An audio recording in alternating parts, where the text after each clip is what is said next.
Bonjour à tous, on se retrouve pour un nouveau tutoriel sur la chaîne YouTube de SOSAV. Aujourd'hui, nous allons voir comment remplacer le connecteur de charge du Samsung Galaxy S23 qui vous demandera 20 minutes de votre temps et une difficulté de 2 sur 5. Avant de commencer, avec le code guide vidéo, vous aurez moins 10% sur votre panier lors du passage de votre commande sur notre site. Pour commencer, il faudra éteindre votre téléphone. Si vous ne pouvez pas, vous pouvez laisser la batterie se décharger ou l'ouvrir et déconnecter la batterie directement une fois ouvert. Une fois éteint, éjectez le tiroir SIM à l'aide de l'outil SIM. Nous allons à présent chauffer la vitre arrière. Pour cela, munissez-vous d'un décapeur thermique ou d'un sèche-cheveux et chauffez le contour durant 20 à 30 secondes. Cela permet de ramollir le sticker qui maintient la vitre arrière au châssis. Installez la ventouse sur le bas de la vitre arrière et puis tout en tirant dessus, insérez le médiateur en métal troué sur le côté afin de créer un point d'insertion. Maintenant que vous avez fait une ouverture sur le côté, vous allez pouvoir remplacer le médiateur en métal troué par ceux en plastique. Cela permet de retirer la vitre arrière sans trop l'abîmer. Il ne vous restera plus qu'à faire le tour du téléphone afin de détacher la vitre arrière du bloc écran. Si jamais vous rencontrez des points durs, n'hésitez pas à réchauffer légèrement la partie qui vous pose problème.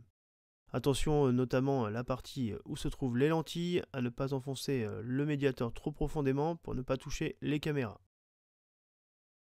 Maintenant que vous avez fait le tour du téléphone, nous allons pouvoir retirer la vitre arrière de celui-ci, retirer les deux médiators et soulever la vitre arrière afin d'ouvrir le téléphone un peu comme un livre. Maintenant que la vitre arrière est retirée, nous allons pouvoir retirer la nappe de recharge par induction. Pour cela, dévissez les 6 vis cruciformes qui maintiennent la plaquette en place, puis décollez le bas de la nappe à l'aide du levier en nylon.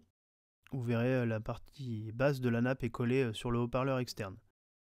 N'oubliez pas de déconnecter la nappe d'induction de la carte mère. Vous pouvez le faire à l'aide du levier en nylon. Une fois ceci fait, il ne vous restera plus qu'à l'extraire du téléphone.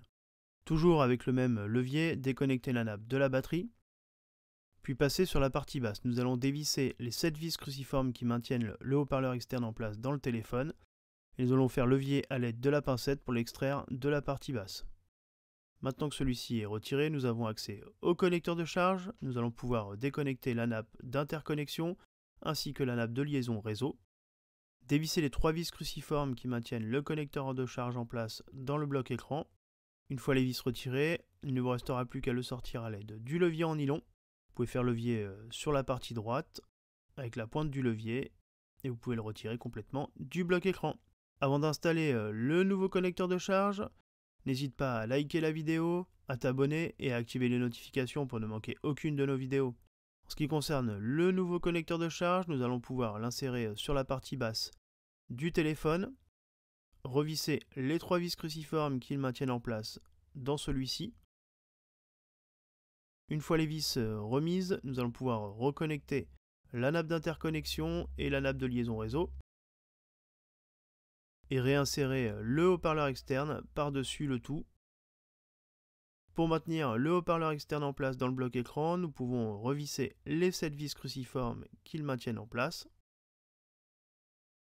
Une fois ceci fait, nous allons pouvoir passer à la suite, c'est-à-dire à la partie haute.